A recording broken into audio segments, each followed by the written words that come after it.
Okay, we're going to learn how to roll slabs today. Slabs are just flat pieces of clay. They're great for making more geometric and angular things, and so I'm just going to show you the basics of how to roll a slab. The amount of clay you have will depend on what size slab you want, but no matter what amount it is, you should wedge. So don't forget that you are wedging to work out air bubbles to align clay particles. And when you wedge for a slab, it's actually what we call prepping the clay is really, really important. So wedging is part of the prepping, but then there's this next step. So let's say that I want to roll a slab that's going to be big enough to make a rectangle that will become a basic cup shape, basic cylinder. I need to make sure that I prep my clay so that I can get this shape cut out.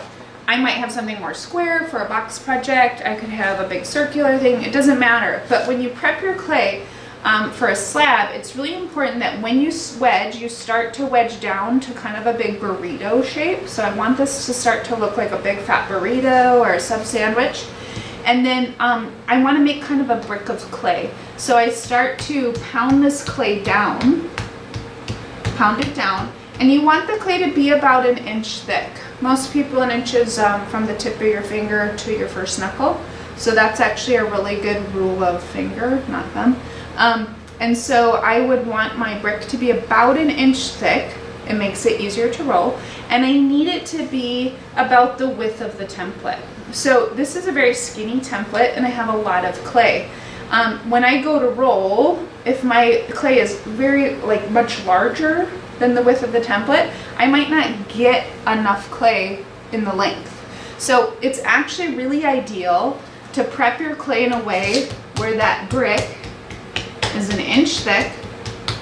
But notice if I turn my clay, now my clay is about the same size as my template. So you want your clay to be prepped, which means a brick of clay 1 inch thick that's about the width, just slightly larger than the template that you plan to use. So this would work for this one.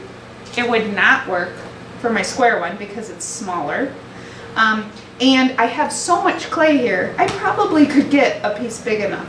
But a lot of times you'll run out of clay if you don't prep your clay correctly. So we're gonna use this one. We're gonna go lengthwise, and I'm gonna go ahead and start to roll my slab. We always roll on a non-stick surface. So you'll need to get a canvas to roll on.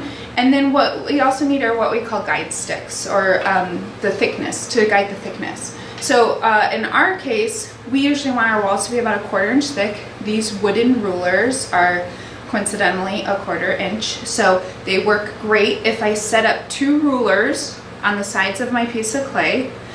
When I go to roll my slab, the idea is that eventually my roller will run on these runners or rulers, and it will guide the thickness of my clay. You could stack 2 together, 3 together to make a thicker slab. You could find something thinner, like a plastic ruler, if you ever need a thinner slab. But for most projects we do, we want a 1/4 inch thick slab. So we're gonna use the 1/4 inch thick rulers, and you're gonna start to roll. When you roll, you wanna make sure you're being very forceful. You gotta be strong. It's a good workout.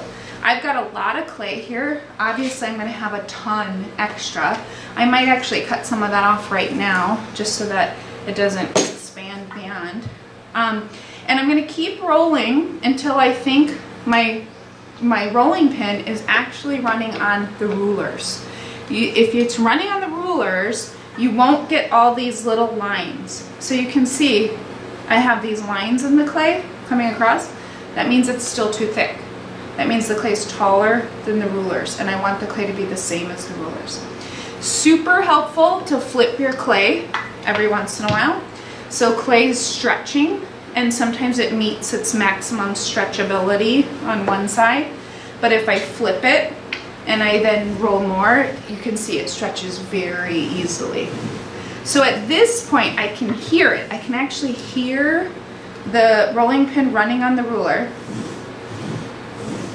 You can probably hear it too. And I can feel that clay is all even the same as the ruler.